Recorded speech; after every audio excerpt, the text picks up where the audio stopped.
For a bit of background, I grew up in a border town. At the time, Mexico was relatively safe, and it wasn't unusual for high school kids to cross the border for fun. Our parents did it too. It was the summer before I started college, and I worked as a cocktail waitress at a nice club. The place catered to the white residents of the city and people from the nearby Air Force Base.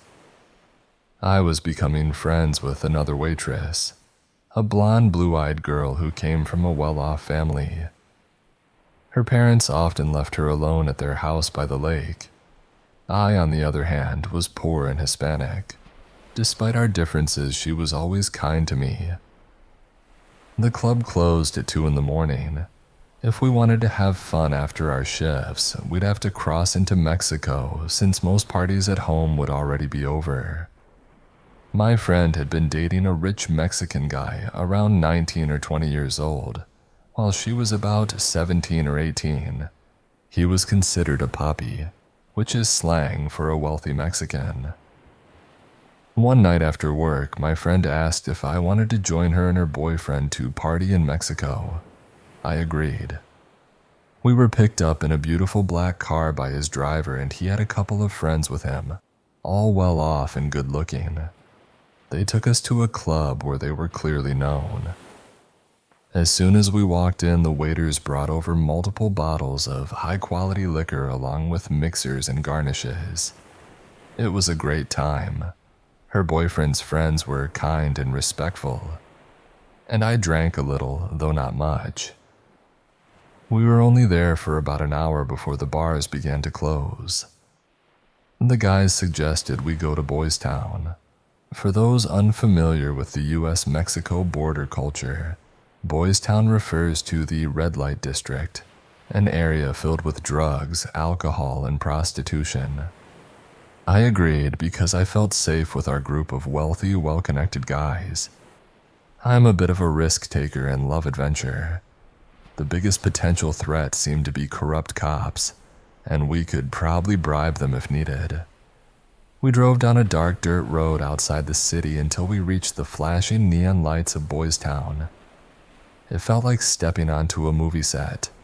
We entered one of the bars and enjoyed the show. The place was a chaotic mix of drunk college kids, Mexican cowboys, and women looking for their next mark. I was surprised to see that there really was a donkey show, but it wasn't what you might think. The whole night, my friend's boyfriend and his friends had been treating us to drinks. I was getting tipsy and eventually needed to use the restroom. I walked down a dimly lit hallway bathed in red light. There, I saw a prostitute wearing only a sheer scarf around her hips. She smiled at me and curled her finger, beckoning me toward a small room. She was stunning. Her long black hair fell in soft waves, and I was tempted. But as I took a step toward her, I suddenly felt strange. The best word I can use is surrounded. An uneasiness washed over me. She kept gesturing, trying to lure me into one of the side rooms. But I shook my head and returned to the table with my friends.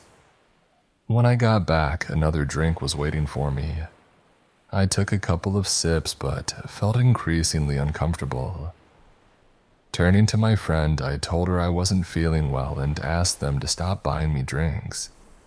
This is where it got terrifying. She casually replied, "We haven't been buying your last few drinks." I turned toward the bar and noticed several men staring in my direction. Someone I didn't know had been sending me drinks. I panicked. I told the group I needed to leave and threatened to make a scene if we didn't go. We left shortly after.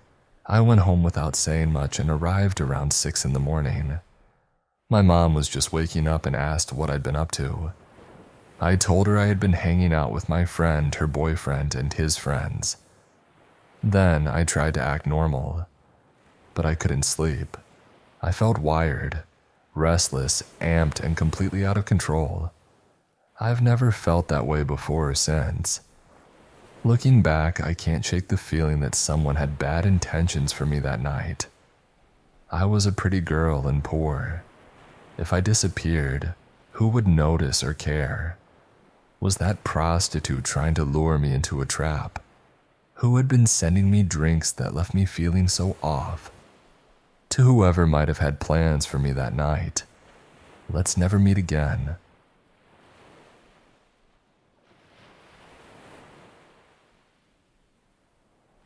For context, I live in a house with 8 people total.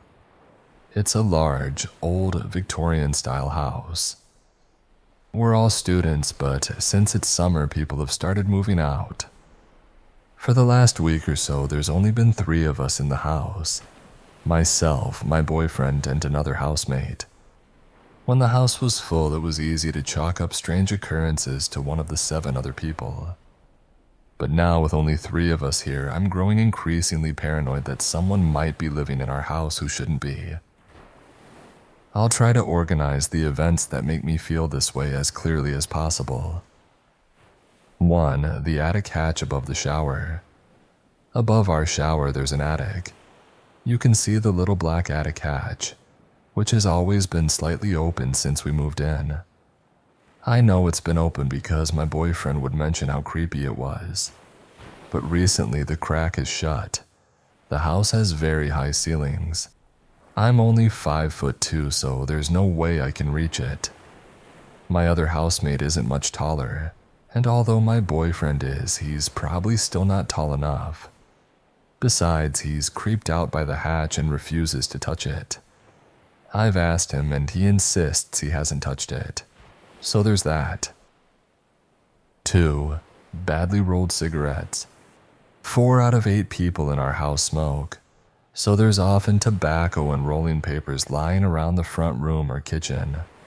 For months now, since maybe January, we've been finding these poorly rolled cigarettes in the mornings. My boyfriend and I would come downstairs and see one sitting in the tobacco, as if someone had started rolling it, decided it wasn't good enough, and left it there. At first, we laughed, thinking it was one of our housemates who only smokes when drinking, trying to roll in secret and being embarrassed about it. But then that housemate moved out. 3. The lollipop incident. A few days ago, my boyfriend bought me one of those oversized, swirly lollipops. One day, we were standing in the kitchen smoking, and I set the lollipop on top of the fridge. Later, we came back into the kitchen and found another one of those badly rolled cigarettes. This time, it had been half smoked and stubbed out on the lollipop. Neither of us would stub out a cigarette on a lollipop, especially not one my boyfriend had bought for me. We were supposed to be the only people in the house at the time. 4. The recycling bins. This one is smaller and not particularly scary, but still weird. Our recycling bins were a total mess. One day after my boyfriend and I came back from the shop, we found the bins neatly stacked and tidied. That was strange. 5. The weekend alone. This is the incident that has unsettled me the most. My boyfriend and I were away for the weekend and one of our housemates had just returned home the day before we got back. He told us the house was creeping him out. He said he turned off all the lights and stayed in his room until we returned. My boyfriend and I get home, find our other housemate, and start chatting. The conversation turns to some of the odd things that have happened recently, like the strange occurrences I mentioned earlier. We're all a bit confused and creeped out, but more intrigued than anything. We decide to let it go and talk about other things before heading to bed. My boyfriend and I stayed awake for a while, so we would have heard our housemate leave his room if he had, but we didn't hear anything. The next morning, I'm the first one up, and as I head downstairs, I notice something immediately that wasn't there the night before. Tiny little barcode stickers from some nail art sticker sheets I had were stuck in a sort of hourglass or number 8 shape on the sofa. There were lots of them, arranged neatly in that shape. The first thing I do is ask my housemate if he's been downstairs. He says no, asks why, so I show him the stickers. He's just as weirded out and intrigued as I am. My boyfriend's still not up, but just to be sure, I go and ask him if it was him. He said no. The stickers are still there as I write this. We've tried taking them off, but they're tough to pull off and leave marks on the sofa. Remember, we have a damage deposit on this house, and no one who wants that money back is going to damage the furniture.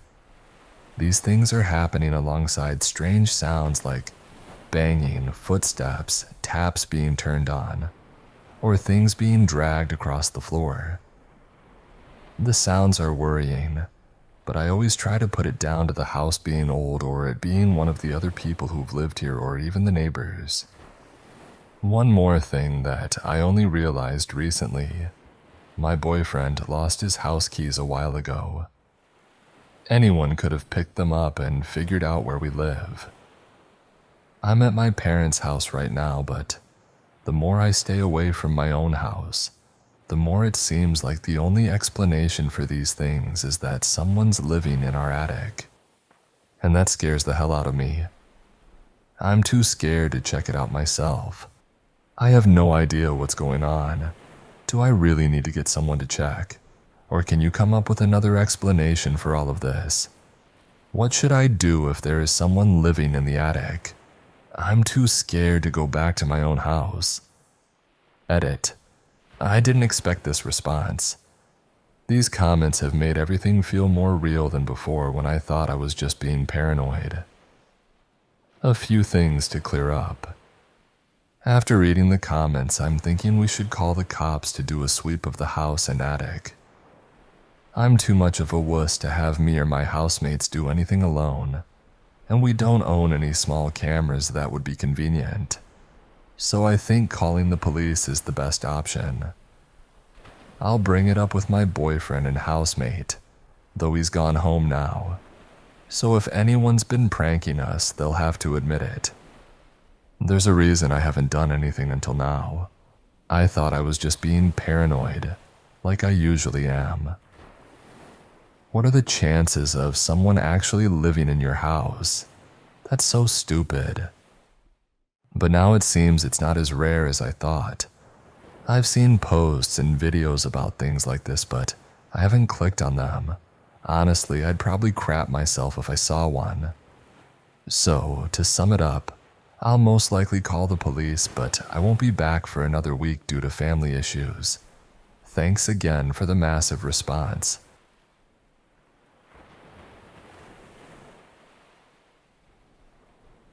This happened about 4 years ago. My girlfriend and I were both 21 years old. We were driving up Highway 1 past Davenport, California. We spent the day at the beach and drove around some back roads in my Jeep. It started getting late, so we decided to head home. If you're not familiar with California's Highway 1, some stretches of the highway run along cliffs high above the ocean. There are a lot of turnouts along the way where people stop to watch the sunset. We were on a stretch of the highway far from any houses or businesses when I drove past a turnout that's almost always occupied by a car at sunset. This time it was empty. Since it was around sunset, I made a U-turn and backed into the spot. The turnout was small, with a huge dirt mound on one side and a steep cliff face with a trail going up about 60 feet on the other side. The gap between the two was about 16 feet. The mound was on the passenger side and the cliff face was on the driver's side. We were close to the edge, but it wasn't a sharp drop. There was a medium-sized dirt mound to prevent cars from rolling off the cliff. We were stoked to be there. We sat in the back of my Jeep, facing out over the ocean, watching the sky turn red. It was nice. About 25 minutes later, my girlfriend hopped out to get her water from the front of the car. When she came back and sat down, a black BMW SUV pulled up. As I said, the spot was tight enough for only one car, and though you could park two, it would mean parking directly in front of my car, blocking me in. That's exactly what this guy did. I was pretty annoyed because I think it's rude to block someone in a small spot. My girlfriend said, "What the hell?" I replied, "I know, right? What a rude guy." Then she added, "No, I mean I saw that car drive past when I was getting my water, and the guy looked at me. So it's weird that he turned around and parked here." That was strange and made me more annoyed. But it was a nice evening, so we brushed it off, thinking the guy would probably leave soon. We continued enjoying the sunset. 10 minutes later, the driver stepped out of his car. He was a yuppie-looking guy, probably in his late 40s or early 50s, about 6'3". He was wearing a button-up shirt and tie. He looked around, then slowly walked to the back of my car on the passenger side. He said hello to my girlfriend and me, and we replied, "Hi." There was a pause, and then he looked over the edge of the cliff and said, "That's a long way down." He turned back to us with a creepy half-smile. I was already feeling weirded out, so I just replied, "Yeah, it sure is," with a forced laugh at the end. He then asked, "Do you guys have any cigarettes? Maybe something healthy like American Spirits?" He called them healthy. Coincidentally, I did have some American Spirit cigarettes.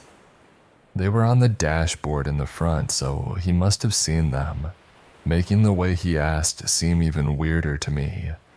I gave him one and he said, "Ah, yes, thank you." He went back to his car and started rummaging through the back. My girlfriend and I exchanged looks. I said, "Isn't this kind of weird?" "Yeah, and why did he make that cliff comment?" she replied. A few minutes later, the guy came back with a fold-out chair and a small duffel bag. He put the duffel bag on the ground, folded out the chair, and sat right next to us about 3 feet away. He didn't have the cigarette I gave him anymore, and I don't think he even smoked it. He randomly started asking us questions like, "Are you guys homeless?" I just looked at him and said, "No man, we're not homeless," laughing awkwardly, trying to stay cool and not seem weirded out. Then he asked if we were from around the area. I said, "Yeah, we live in the mountains by Highway 17. He replied, "That's pretty far from here, isn't it?" I said, "It's like 30 to 45 minutes, so not too far." The sun was starting to get lower and it was getting dimmer. Mr. American Spirit reached into his duffel bag, pulled out some glasses and then a huge bottle of vodka. He asked if we wanted any. I said no, we're good. He insisted, "Come on, let's relax a little." I replied, "Nah, I need to drive." He said, "Suit yourself," then poured himself a big glass and drank it all at once. My girlfriend and I exchanged glances again, silently communicating. This is weird. We sat there in awkward silence for about 10 minutes. There was this weird tension in the air. Then out of nowhere he asked, "So does anyone know you're out here?" Wow, buddy, talk about a red flag. At this point, I was getting annoyed because he was ruining the evening with his creepy questions. So I was short with him and said, "Yeah, most likely." He just nodded and didn't say anything. The whole interaction was just getting weirder, and I had this gut feeling something wasn't right. Eventually, I asked my girlfriend, "Well, should we wrap it up?"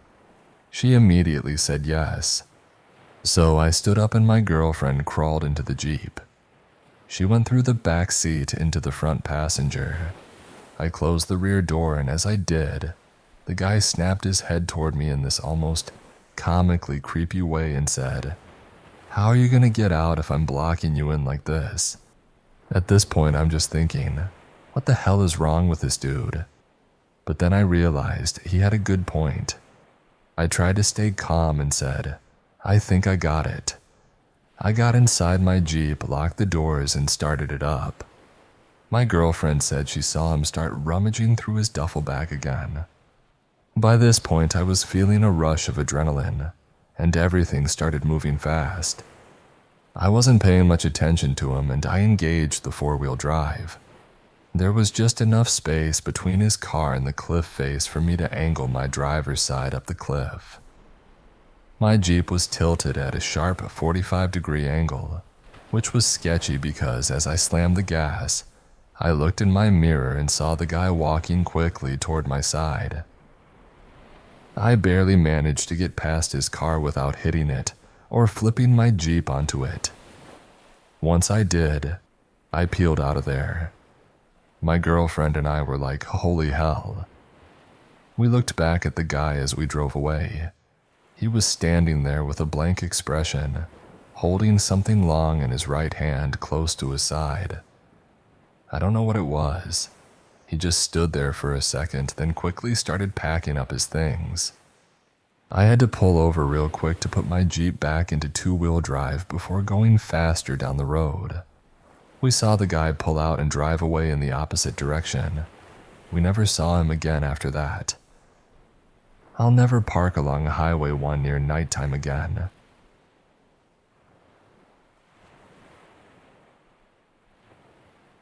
So this happened about a year ago.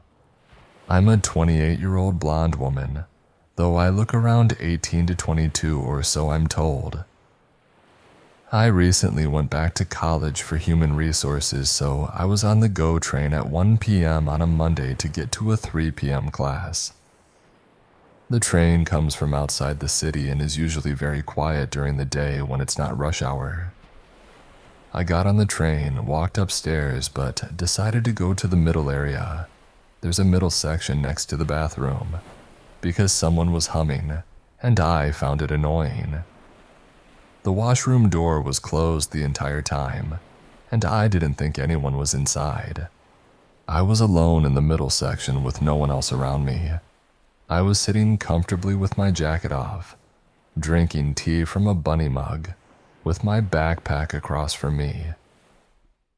The GO train is typically a calm ride, and I was enjoying it. After about 5 minutes, a man popped out of the bathroom. He was around 22 years old, with fine line scars on his face in the shape of a heart and a 3D cube. He put his hands on my backpack, and I immediately thought he might try to mug me. I was ready to punch him in the throat and run, since I've dealt with attempted muggings before, though I've never been successfully mugged. But then he spoke. "I'm gonna kill my father tonight, and I'm gonna make you help me." It wasn't my debit card he wanted. He wanted to hurt me. I currently work in mental health and am used to working with people with homicidal thoughts. I don't scare easily when someone says voices are telling them to kill, because I know how to handle it. But this situation felt different. I knew right away that this wasn't just a lonely guy reaching out for help. He wasn't seeking any assistance from me.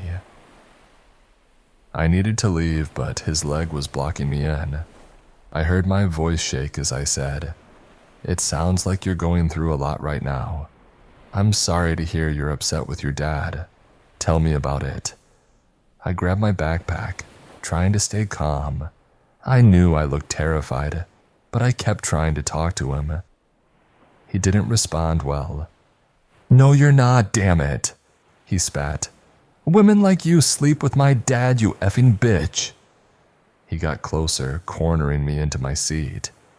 He said he was going to make me help him kill his father with a knife tonight, because he was tired of pretty women like me, always ignoring him but screwing his dad.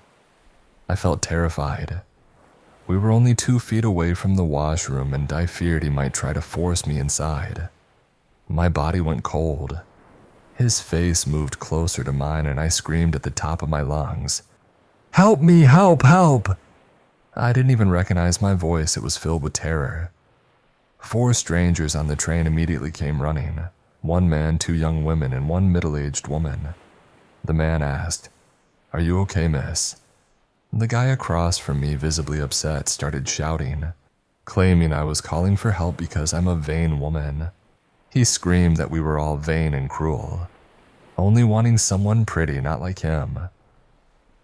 I bolted upstairs as quickly as I could and couldn't speak for a minute. My hands were shaking. I had been in scary situations before, but this felt different. This wasn't my usual commute, and I wasn't on high alert like I normally would be at work. The man who came to help me saw the guy was still yelling. He told me to run toward the customer service train, and he'd make sure the man didn't follow me. We pressed the yellow security strip before I got up, but there was no immediate response from security. The guy who helped me later told me that the man left the train like nothing had happened. However, the two young women who had helped me took several pictures of him walking away and gave them to the police. I went to the customer service train, and the police arrived, but the man was gone. They spoke to me for a few minutes, mentioning they knew who he was because of his scars. They said he had done something similar the day before and might have mental health issues. I wasn't convinced they took it seriously. They didn't seem too concerned with my account. They asked if I had seen his knife. I told them no, but his behavior suggested he had one. The confidence in the way he spoke made me believe he had a weapon. The officers mentioned he had slapped another woman on the train earlier, and someone had reported seeing a knife. The police had been called before I pressed the security strip, but the customer service train guy didn't know that. He only knew what I had told him because no one else had pressed the emergency button until I ran to him. I just want to clarify that while someone with mental illness can have homicidal thoughts, it is not a symptom of who they are as a person, but rather a sign of how unwell they are at that moment. Not everyone with mental illness has violent tendencies, and many are incredibly kind and compassionate. I know many wonderful people who experience these kinds of thoughts during life transitions, and they do not scare me. This man might have had mental health issues, but his actions scared me deeply down to my bones. I'm so thankful that people came running when I screamed for help, and that the young girls took pictures of him. My gut tells me that if I hadn't started screaming, something worse could have happened. I sincerely hope that, if he was in fact unwell, they took him to a hospital for treatment, as I don't think he should be roaming free without help. The scariest part came the next day when I overheard a young woman, probably between 18 and 20 years old, crying at the train station. She was saying that she'd been so frightened by a man on the train that she had to hide in the washroom for the entire ride and call her parents to pick her up. I can't say for sure if it was the same man, but the possibility really bothered me.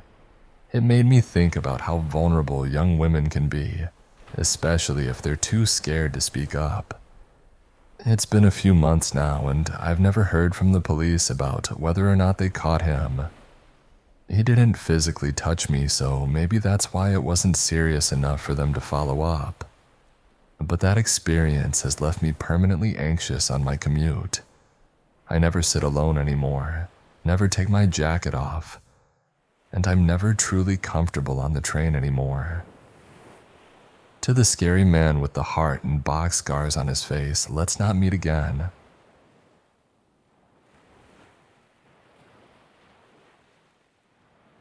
I had a very creepy friend whom I'll call Ben.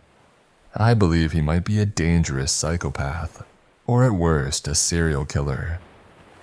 Ben and I met on Facebook in 2014, and in the summer of 2015, he came to meet me in Romania. He seemed a little odd, but otherwise fine. One strange thing about him was that during the week he stayed at my house, he didn't bathe for some odd reason, so he smelled terrible. I still showed him around Transylvania, and later, we both rented an apartment in Bucharest before his departure. We hung out in Bucharest for a bit before he left. Our friendship continued online, and in 2016, I moved back to Canada. In May of that year, I flew to Vancouver to hang out with him. Now it's important to note that this guy is a huge gun nut. He collects firearms and claims to have briefly been in the Canadian Army. He also says he worked as a mercenary in Georgia during the Russian invasion in 2008, claiming he shot 2 people there and suffers from PTSD. When I arrived at his apartment, it was filthy.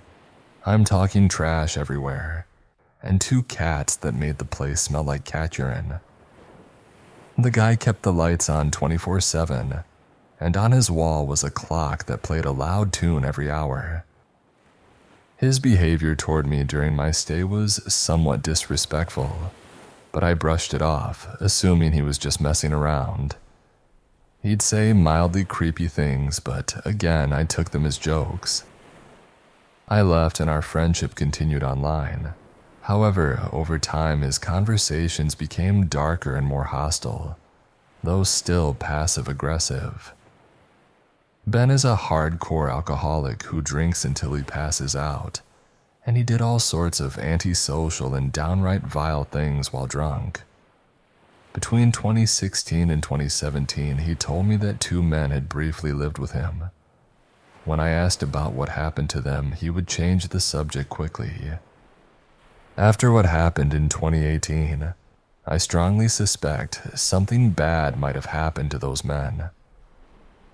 Fast forward to 2018, my parents and I were driving from Calgary to Vancouver. It seemed like the perfect time to meet up with Ben again for a day or 2. Big mistake. Ben was traveling from Kelowna to Vancouver, and we met at a bar near his house. We had a few drinks and then he went home for the night. The next day we met up again, but his behavior was increasingly disrespectful and creepy. We went to his workplace and he subtly disrespected me and his coworkers. He put me on the spot, trying to make me look stupid in front of everyone. He was a supervisor and most of the people under him seemed too complacent or afraid to say anything. At this point I realized that he was likely a psychopath. Things took a dark turn when we went back to his place. He was drinking beer and I was rolling a joint.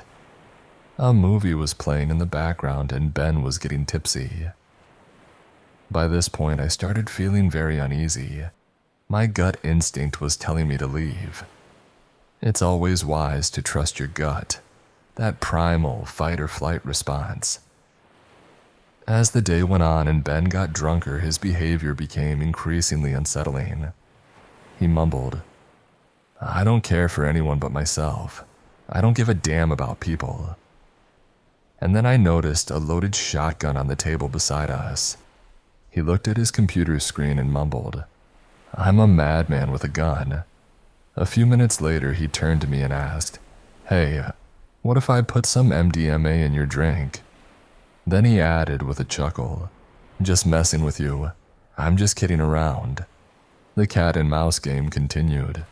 He started talking about knowing a guy who was HIV positive and how he planned to get that guy to give him an infected needle so he could contract HIV and live off government benefits for the rest of his life.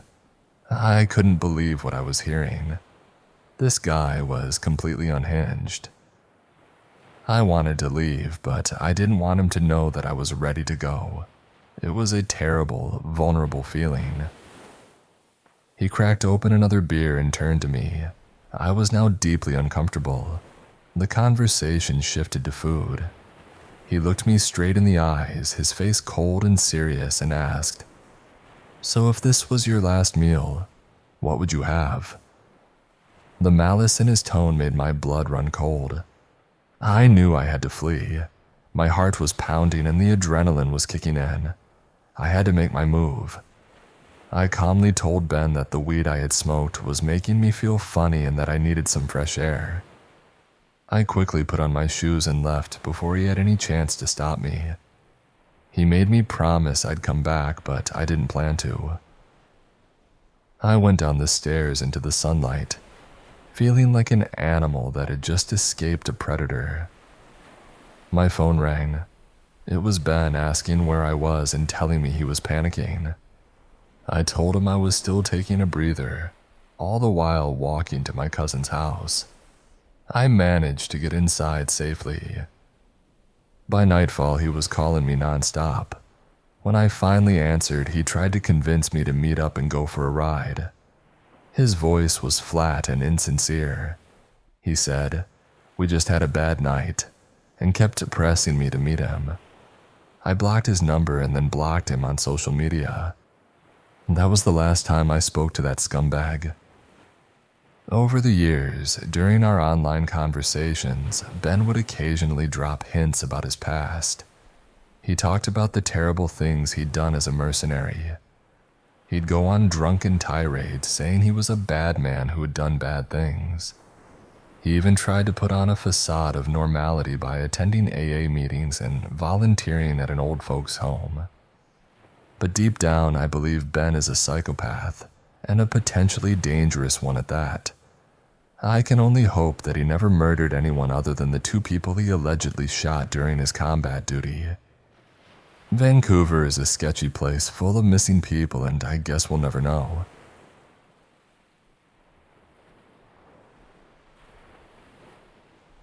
This was about 8 years ago now.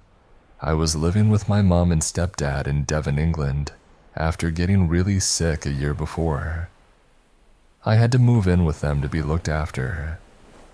I was around 22 or 23 years old at the time. My mom had moved into the house about 3 years earlier, and my stepdad, who was already with my mom, had moved in about 8 years earlier. I never liked the house. It's what we would call a new build house in the UK, and it's part of a large development site with about 100 houses. All the houses were built in the same 5 designs over and over again.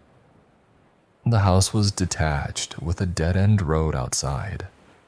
Beyond that, there was a green strip of trees and bushes, then an iron railing fence and another road. It was a really quiet area. There was the occasional car, but not constant traffic noise, which I was more used to, having grown up in a city in Wales. As I mentioned, I never liked the house. There were 3 doors into the house: the front door, the side door, and French doors leading out of the conservatory. There was also a garage that was built into the house, with an entrance near the kitchen. My mom has since remodeled it, bricking it over to make an office room. I never liked how many doors there were into the house. My stepdad travels a lot for work, and sometimes my mom goes with him. I liked when they went away for a few days because I had the house to myself, with just the cat. It gave me some independence, which I missed after getting sick, but I never slept well when I was alone in the house. Instead, I would stay up late into the night, catnapping with the light on in the hallway and my bedroom door open. This way I could open my eyes and look straight at the top of the stairs. One night they were away. It was about 2 a.m., and I was sitting on the sofa in the living room with my laptop, with only one lamp on behind me. Every door was locked, and I double-checked them twice before I was comfortable enough to close the curtains. The curtains were really heavy, and they didn't let any light in or out, so I was sure no one could see the light that was on behind me.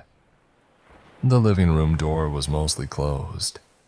I was stretched out on the sofa with my laptop on my lap, and at my feet the cat was asleep. I'm not sure what I was doing on my laptop, maybe studying, but more likely scrolling through Tumblr. As I sat there, the cat stirred and lifted her head, tilting it toward the front door. I couldn't see the front door from where I was sitting because of the living room door being partially closed. To be honest, when the cat woke up, I wasn't really paying attention. She is a quite timid cat who gets startled by nothing, or maybe she can see demons. The cat stirred properly, still looking intently at the living room door. As I finally paid attention to her, I noticed that the hallway beyond the door was lit up by the porch security light through the glass window in the front door. I was wary but not overly worried right away, because I had noticed that the light comes on when foxes run past the house. I got up and moved toward the living room door. but before I opened it, I heard the handle of the door being slowly pulled down. It was an old wooden door, not the usual PVC door. It had a basic mortise or sash lock. I had locked the door, removed the key earlier, and put across some very flimsy bolts at the top and bottom. I could hear the handle being really slowly pulled down because it squeaked slightly along with the faintest rattle of the door, and I was terrified. I grabbed my cell from the coffee table quickly and preloaded 999 into it, so I just had to press call if needed, before opening the living room door. The porch light was still on, and through the frosted glass I could see the outline of a man standing to one side of the door. The handle was pressed all the way down. I froze for a second, unsure of how to react. The handle wasn't opening the door, but he wasn't letting go. I could see the door move slightly as he seemed to push against it. I finally shouted out something along the lines of, "Oi, what the hell do you think you're doing?" The handle snapped back up and I stepped into the hall so he could see me through the glass, just like I could see him through it. There was a pause, what felt like the longest 5 seconds of my life, as we stared at each other. Then the outline ran back up the driveway and it was too dark to see where he went. I didn't sleep that night at all and kept going around making sure the doors were still locked. The next day, my mom and stepdad came home and I explained what had happened to my mom. She thought maybe it had been someone drunk, coming home from the pub and getting the wrong house. She told me not to worry too much about it. A few years later, after I had moved back to Wales and my mom stayed alone in the house when my stepdad went away again, she was lying in bed on her laptop. The cat, the same one, was lying at the top of the stairs, around 1 a.m. My mom had her bedside light on, but no other lights in the house. As she watched, the cat stirred and looked down the stairs, directly at the door. My mom got up to see what she was looking at. Looking down at the front door, she could see someone through the glass, trying the handle again. She slapped the lights on as quickly as she could and yelled down at them. Whoever it was also ran off. I'm not sure if the two instances are linked considering the time gap between them, but if the person or people who keep trying to enter my parents' house could please go away and never come back, that would be great.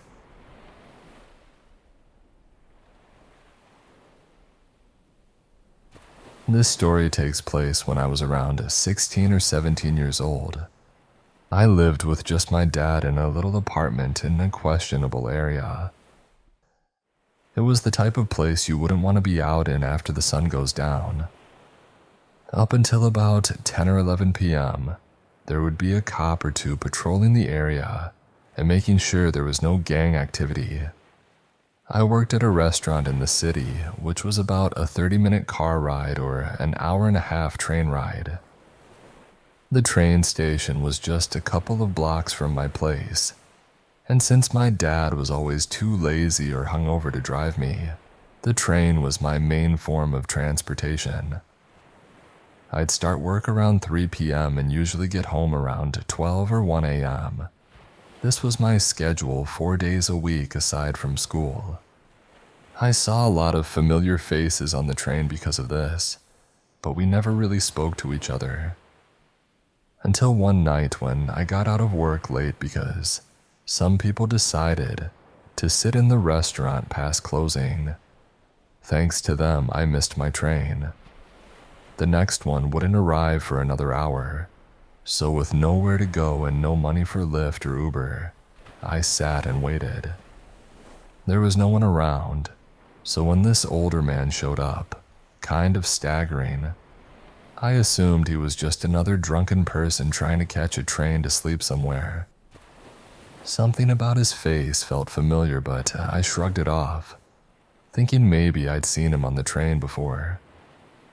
He made his way over to me, which made me uncomfortable, and started up a conversation. He wasn't slurring his words, but the way he was looking at me gave me goosebumps. He asked me why I was out so late all by myself. I had to answer so I didn't anger him. I mean, we were alone and he was close enough that he could have pulled out a knife or something. Anyway, I told him I was waiting for the train, and he asked which one. The trains were color-coded with a strip at the top to indicate whether they went north, south, east, or west. I took the blue train, but I lied and said I took the green one. He looked at the schedule above the benches and saw that the green train was coming in 15 minutes, so he said he'd keep me company. For those extremely long 15 minutes, he asked me how long I had been working at so-and-so restaurant. This made my blood run cold. I never told him where I worked. I looked at him and very timidly said, "A year," and he laughed. He said, "Wow, it's already been a whole year, huh?" At this point, my skin was crawling with anxiety. As soon as the green train arrived, I knew I had no choice but to take it. I said goodbye and thanked him for the chat, hoping that would be the end of it. But no, he suddenly told me that he took the green train too, so he followed me on and sat behind me. My mind was racing, wondering if he was going to try to do something to me, like chloroform me or hurt me in some other way. We rode the train in silence. There weren't many people on the train at that hour, and our car was empty.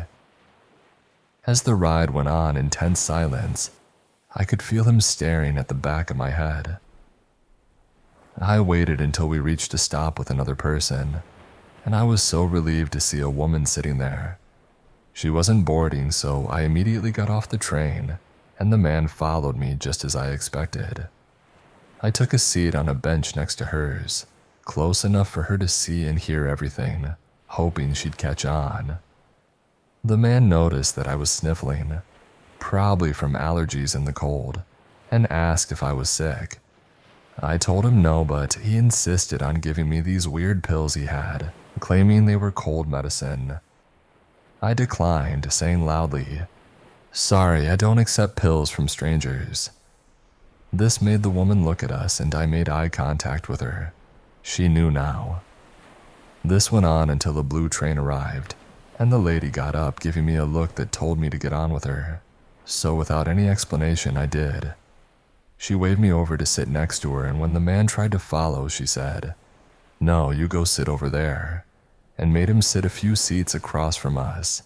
He chose the one where he could face us and stared at me the entire time. I was shaking, about to burst into tears. The woman leaned over and whispered to me that she had a pistol. I felt safer with her there. We whispered back and forth about what had happened. I told her where I lived and how I was worried he would follow me home.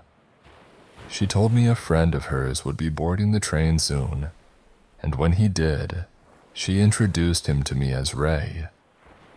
Ray was filled in on everything and agreed to escort me home. She promised me I could trust him. The two of them waited with me until I got to my stop. The man, still watching me, started to smile widely like the Cheshire Cat. He shouted, "This is your place, right?" I didn't respond and just gave the woman a hug, thanking her. Ray and I hurriedly hopped off the train, and as I looked back, I saw that the woman had pulled out her pistol and told the man to sit back down, even blocking the exit with her body. I finally let myself cry in relief. Ray walked me home and tried to calm me down by telling me about his job and his family. After watching me get inside the gates of my apartment safely, I thanked him profusely for his help. It chills me to think about how that night would have turned out if I hadn't met that woman and her friend. I feel incredibly lucky to this day. I never saw that man again and eventually stopped thinking about him, but in the back of my mind, that creepy, aroused smile of his is still burned into my memory. I couldn't help but wonder just what else he knew about me.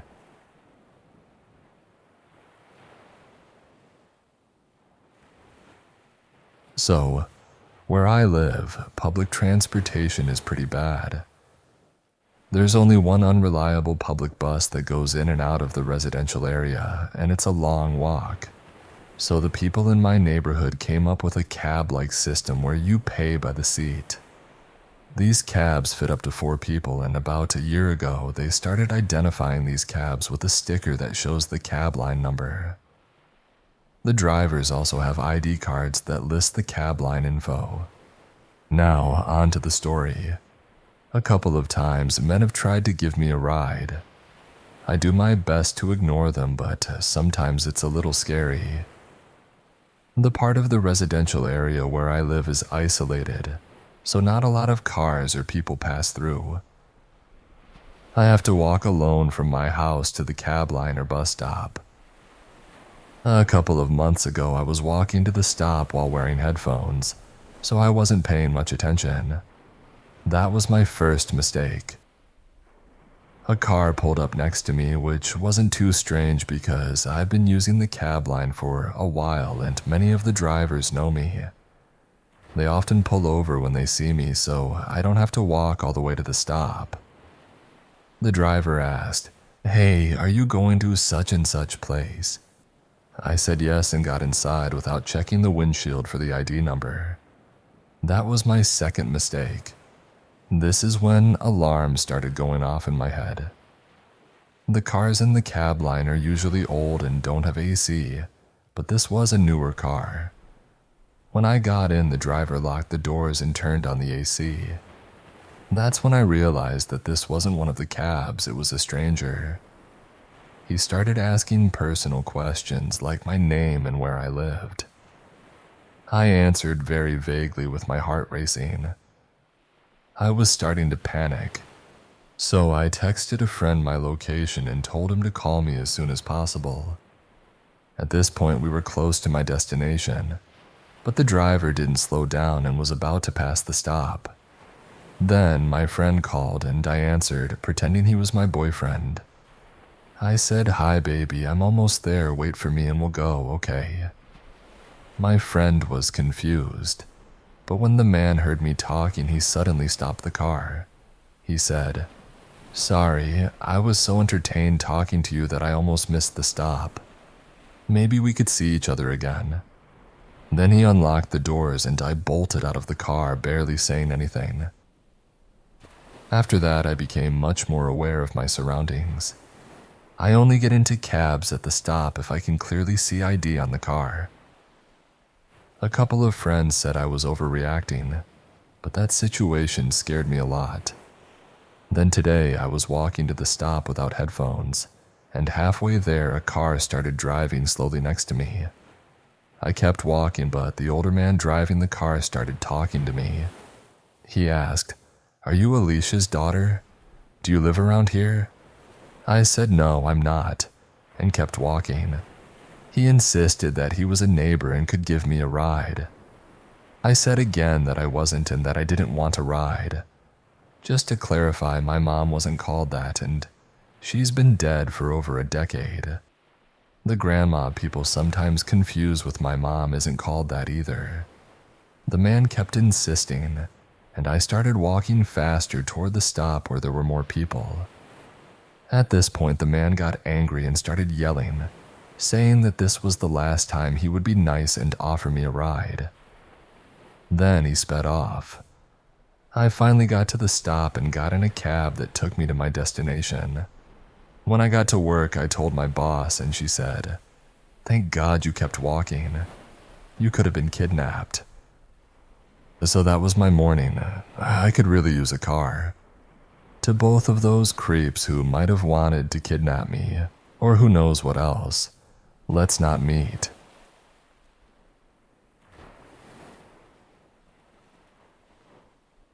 So I'm currently focusing on taking care of myself, therapy, psychiatrist, etc. Over the past few years, especially since I had a very toxic relationship, I've started noticing certain behavioral patterns I've always had. These didn't bother me before, but now they're starting to affect my daily life. Since I was young, I've felt a bit invisible at school. Even though I did well academically and had high grades, most teachers and students wouldn't remember my name. They would act surprised when the rankings came out. Many teachers would read my name among the top 3 and ask, "Who is this?" One of the first things I remember doing, which seems strange looking back now, was becoming obsessed with this girl. She was a year ahead of me, Japanese, and seemed really shy. During lunch breaks, I would spend most of my time watching her, noticing who she hung out with, and so on. Over time, my interest kept growing until one day I used the lunch break to go into her classroom and look through her things, just to find her name. I managed to do it without anyone noticing. I started following her on social media out of nowhere, and she didn't even know we went to the same school. We talked for a while. I even told her I was in another class and that I was interested in her, but I never explained how I found her profile. I just said something like, "Oh, we have mutual friends." I made sure to actually have mutual friends before sending her a friend request. I remember one day, I decided to tell her things about herself that I shouldn't have known because we'd never talked about them. Her address, old blogs she had, the church she attended. I started doing this to mess with her a little, but I loved how she reacted, slightly frightened, so I kept going until she was actually scared. After that, it felt too strange to maintain any kind of friendship. I had even followed her home once before and she noticed. At the time, it didn't seem like anything too problematic, just the kind of weird stuff young people do. Fast forward to today. I'm older now, I have a job, live alone, and overall have a pretty stable life. But I still deal with mental health issues, which I didn't fully understand until recently. I've had a few relationships, most of which didn't end well. Some because of things I did, others because of things people did to me. I remember feeling a strong impulse for revenge against those who broke my heart, fantasizing about stalking them, making them feel afraid, etc. I won't go into detail about every relationship, but one person I ended up dating had serious mental health issues as well. Borderline personality disorder, depression, and more. She was very wealthy, so our lives were very different. She was also younger. Every now and then she would bring up the idea of opening our relationship or mention how she and her friends thought she should enjoy life more before settling down. We began a cycle of dating and breaking up. Everything started spiraling, and each time we got back together the relationship felt more and more distorted. Eventually, we both cheated on each other, and the relationship ended for good. But for some reason, my broken mind couldn't let it go. I was so hurt by everything that had happened, and this time it was much harder to resist those impulses toward violence, stalking, and instilling fear. I seemed like a normal person at work in the office, but in my mind there was this voice that really wanted vengeance. At some point it became unbearable. After work, I started hanging around places near her house, supermarkets, parks, any spot we'd gone together. I made sure she knew I was or had been there. Doing this made me feel better, less anxious. My mind would feel at peace for a while. We never talked directly about it, nor did she confront me. Eventually, I managed to get over it, and started controlling these impulses again until they disappeared. When I began treatment and started talking about all this and other issues like my lack of empathy, struggles with socialization, and mimicking emotions I didn't really feel, I began to see just how messed up these behaviors were. Now, I'm in treatment and I'm close to a diagnosis, though since it's not 100% confirmed, I don't think it's helpful to share it here. If you're feeling things like this, seek help. I'm not the type of person who wants to give in to bad thoughts or impulses. I want to be a good person, despite everything. Apologies to anyone I may have hurt with my actions. Thank you for reading.